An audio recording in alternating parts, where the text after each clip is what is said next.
Salut tout le monde, c'est Sou, j'espère que vous allez bien. Aujourd'hui on se retrouve pour le bilan de la 4e et dernière semaine du mois de mars 2023. Et cette semaine j'ai lu 8 mangas et on va commencer tout de suite avec les tomes 6 à 9 de Shadows House. Donc je vous montre les covers qui sont vraiment trop jolis. Voilà. Alors du coup Shadow House c'est édité chez Glénat le 15 septembre 2021 pour le tome 6. C'est un seinen et l'œuvre est toujours en cours actuellement. Le tome 11 sortira le 5 juillet et je suis dégoûtée parce que du coup je suis en retard dans mes achats et dans ma lecture. J'avais pas du tout vu la sortie du tome 10. Du coup je vais me dépêcher dès que j'ai ma paye d'aller le chercher parce que cette série devient vraiment de plus en plus intéressante. Alors déjà j'avais beaucoup aimé, je trouvais que les 3 premiers tomes je crois étaient un petit peu mous. Enfin non, plutôt un petit peu répétitif. Mais à partir d'un certain tome ça commençait à bouger un peu plus. Et là vraiment dans ces 4 tomes là, tout bascule vraiment. Une sorte de clan qui se crée, on a des révélations, on découvre plein de choses sur l'histoire, sur la famille Shadow, sur tellement de choses, on apprend plein de choses, c'est terriblement intéressant. Est-ce que les enfants vont réussir finalement à partir de ce manoir ?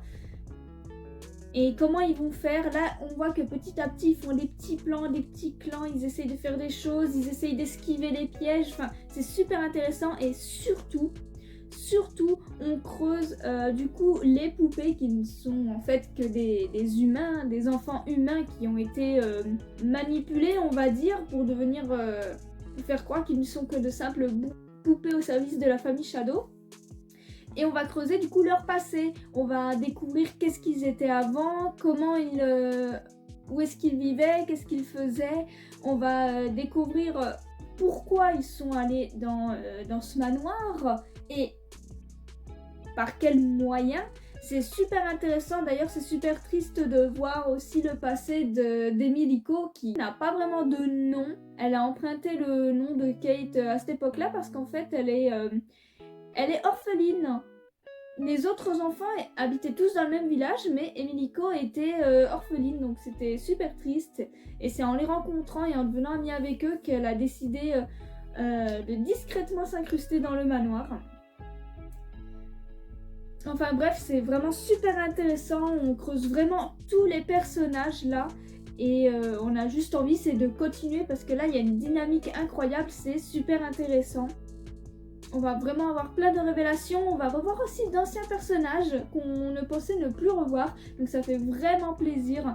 Vraiment, à partir de là, je pense que les choses vont bouger sérieusement parce qu'ils font tout pour ne plus boire le café spécial que le grand aïeul leur envoie et qui du coup leur font perdre leurs souvenirs et tout.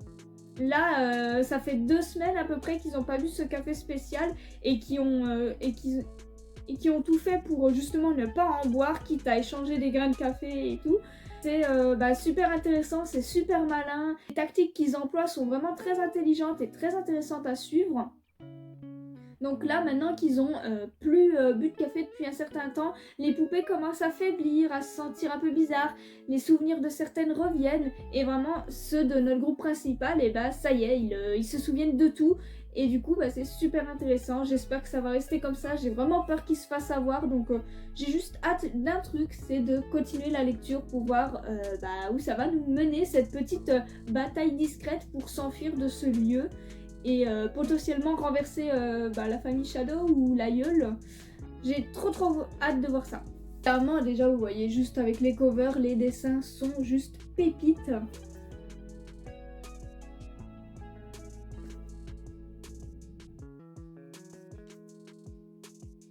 D'ailleurs, juste avant de parler de la série suivante, c'est vrai que je vous ai pas dit ça non plus, mais ok, je parle beaucoup du fait qu'on développe bien nos fausses poupées, mais on développe aussi beaucoup les enfants de la famille Shadow. Et ça, c'est génial. En fait, on découvre vraiment ce qu'ils étaient avant, et ils étaient pas grand-chose en vérité. La forme qu'ils ont, c'est vraiment du copier-coller des enfants qui leur ont été attribués. Donc c'est vrai qu'au départ, c'était juste des espèces de petites... des petites choses noires hein, qui étaient toutes petites et elles se sont formées à partir des enfants face à eux et c'est incroyable. Du coup, ils ont un mélange en fait entre leur personnalité propre et la personnalité de l'enfant. Donc c'est vraiment super intéressant et du coup, j'ai trop hâte de lire la suite. Ensuite, on va parler des tomes 1 et 2 du manga Innocent. Je vous mets le résumé du tome 1 juste ici. C'est édité chez Delcourt Tonkam. Le 18 mars 2015, c'est un seinen et l'œuvre est terminée en 9 tomes. Il y a d'ailleurs une deuxième saison qui termine en 12 tomes, je crois, qui s'appelle Innocent Rouge. Mais pour l'instant, on va se concentrer sur le fait de finir cette première saison qui est incroyable. Alors déjà, ce que j'aime particulièrement, c'est le fait que ça parle de l'époque de la Révolution française, tout ça. Et en fait, là, on suit juste l'histoire de Charles-Henri Sanson qui était un bourreau durant cette période-là de l'histoire et qui est notamment le bourreau de Marie-Antoinette, de Louis XVI, de même encore Robespierre, enfin voilà, des très grands noms hein, en général. Et il est connu pour avoir fait, je crois de mémoire, à peu près plus ou pratiquement plus de 3000 mises à mort pendant sa carrière. Ce qui est énorme, hein, faut le dire. Et en fait, on suit du coup celui-ci depuis sa jeunesse, depuis qu'il a 14 ans, où son père, où il va devoir succéder à son père. Sauf que il en a pas envie et il voudrait carrément abolir la peine de mort. Hein, il n'aime pas du tout cette pratique-là. Et on va vraiment assister à des passages super compliqués, super durs. Ah, c'est un manga très historique hein, sur un personnage dont on ne parle pas tant que ça finalement. Et du coup, ça fait plaisir d'avoir ce manga-là pour creuser un petit peu ce personnage, même si bien évidemment le manga est très romancé par rapport à la réalité. Mais il y a quand même pas mal de vérité et c'est vraiment intéressant en fait de se concentrer un petit peu sur les personnages qui étaient présents mais dont on ne parle pas énormément non plus, bon même si c'était quand même un bourreau très très connu, hein, mais voilà, je trouve que c'est quand même super intéressant et la façon dont c'est traité est juste incroyable. Alors je vous préviens tout de suite, si vous êtes une âme assez sensible, ne lisez pas cette œuvre, elle ne sera pas faite pour vous parce que c'est très cru, il y a beaucoup de violence je trouve, beaucoup de sang, de nudité aussi, on va aussi assister à des mises à mort, hein, c'est le principe de l'œuvre, on suit quand même une famille de bourreaux, plus horribles les unes que les autres, hein, parce que bon, les mises à mort, certaines mises à mort de l'époque, hein, elles sont pas très... voilà, enfin, une mise à mort en général, ce n'est pas très joyeux, mais là, il y a du level, donc attention aux âmes sensibles, hein, tout simplement, si vous ne supportez pas la vue du sang et de la violence, c'est pas fait pour vous, clairement. Mais c'est vrai que ce serait dommage quand même de passer à côté de ce titre parce qu'il est vraiment intéressant, très enrichissant. On est vraiment tout de suite à fond dedans et on s'attache quand même à certains personnages et on en déteste d'autres. C'est incroyable, ce manga nous fait vivre vraiment plusieurs émotions et vraiment le monde n'a pas de pitié pour ce jeune homme sensible qui ne veut pas de son destin de base. Il va tout d'abord devoir tuer un gamin de 14 ans qui a donc son âge, puis une femme. Enfin, il commence par vraiment ce qui est le pire finalement, lui qui voudrait plutôt avoir un vrai criminel bien baraque et qui le mériterait entre parenthèses. Il se retrouve face à des enfants ou des femmes qui ont fait quelque chose qui n'est pas si terrible, hein, franchement, et c'est juste horrible. Finalement, petit à petit, il va accepter son destin parce que il n'a pas le choix tout simplement. Et en plus, s'il le fait pas, il va être remplacé. Il le fait et même si au départ c'est vraiment compliqué pour lui, il va faire de son mieux. Et par contre, on peut remarquer que quand il fait des mises à mort, très discrètement, il fait en sorte que la personne ne souffre pas. Par exemple, s'il doit faire une sorte de torture où par exemple la personne est attachée et du coup il doit lui péter tous les membres et tout pour bien faire souffrir avant de le tuer, il va faire en sorte que la personne soit morte très vite avant tous ces supplices. Comme ça après il va juste taper un corps mort quoi et personne ne verra quoi que ce soit en pensant qu'il s'est évanoui par exemple. C'est vraiment il a vraiment cette bonté-là en fait finalement, même si voilà il doit accepter son destin et qu'au fond de lui il voudrait que la peine de mort ne soit plus existante, et ben il trouve des petites alternatives pour faire souffrir la personne le moins possible, et je trouve ça admirable d'un point de vue, d'un certain point de vue. Et franchement, j'étais à fond dedans. Si vous aimez les récits historiques, franchement, foncez. Même si l'œuvre est plutôt romancée par rapport à la réalité, elle ne reste pas moins poignante, prenante et violente à certains moments. Et surtout super intéressante. Vraiment, je vous la conseille. Et en plus de ça, on a des dessins juste sublimes. Le style graphique est spécial, mais tellement bon.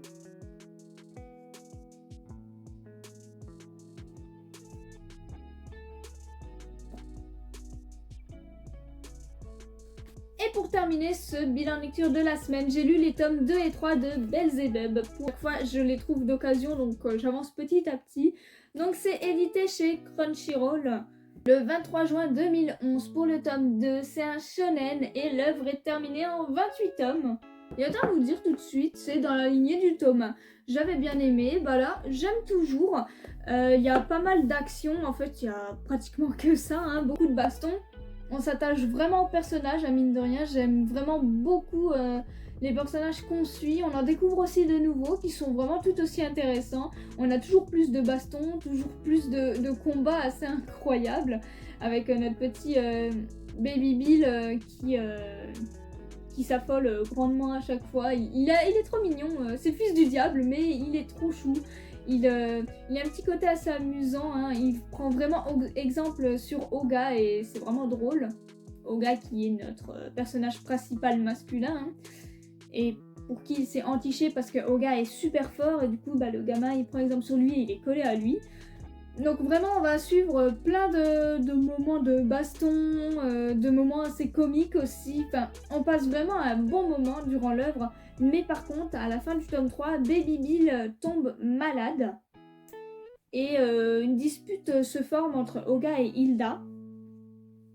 Donc Hilda qui vient aussi des enfers et qui s'occupe du petit et qui jauge un petit peu Oga, on va dire en même temps. Bah, le petit il tombe malade et le souci c'est que Oga va être assez nul à ce moment-là. Il va être super content parce qu'il va se dire yes, je suis plus lié à Baby Bill, je suis tranquille. Parce que d'habitude il doit avoir le gamin tout le temps avec lui parce que s'il s'éloigne de 15 mètres il reçoit des décharges électriques. Donc là il se dit ça y est, je suis libre, je peux aller me balader comme je veux tout seul tranquille. Sauf que bah, c'est pas super sympa parce que le gamin il est vraiment dans un sale état et même Hilda elle est super en colère. Pour le coup je comprends le héros mais en même temps c'est triste de dire ça. Enfin voilà, c'est le fils du diable mais ça reste un bébé quand même et comme il est collé H24 avec lui, je sais pas, c'est un petit peu triste. On voit qu'ensuite après il regrette entre parenthèses et qui s'inquiète quand même. Mais il le montre pas trop et du coup ça peut énerver le lecteur. Et le truc de fou à la fin c'est que bah voilà, lui, Oga il cherchait quelqu'un de fort pour donner le bébé à quelqu'un d'autre. Mais à chaque fois il n'y a pas plus fort que lui. Sauf que là il va tomber sur un mec, on dit vraiment que c'est le mec le plus fort de la ville. Il s'appelle Tojo et bah du coup à la toute fin Oga et Tojo vont s'affronter, sauf que Baby Bill est sur ce Tojo. Il avait disparu et Ida aussi, donc Oga il pensait qu'il s'était barré, mais en même temps il essayait de les chercher un petit peu. Mais en fait Baby Bill a visiblement changé de partenaire, on va dire, et ça annonce que du lourd et en même temps beaucoup de catastrophes. Ça me rend un petit peu triste. J'espère que notre duo va vite se reformer, je pense quand même, parce qu'il y a 28 tomes et on est qu'au tome 3. Là je pense qu'ils essayent de nous faire peur, très certainement. Mais c'est vrai que c'est un retournement de situation dont je ne m'attendais pas. Je m'attendais pas à ce que, en tout cas pas si tôt, que le bébé change de partenaire. Donc j'ai vraiment hâte de voir la suite. Je ne sais pas si Oga va pouvoir gagner son combat. Du coup je pense que ça va être compliqué parce que sans le gosse en plus, à mon avis ça va être très très compliqué. Ou sinon il va faire un miracle incroyable et ça va impressionner le gamin et le gamin va retourner sa veste. Je ne sais pas. Mais en tout cas j'ai hâte de lire la suite. Les combats sont vraiment très très fun à suivre, très sympa. Alors, le style graphique dépend, il y a des fois j'aime beaucoup, il y a des fois un peu moins, ça dépend des planches en fait.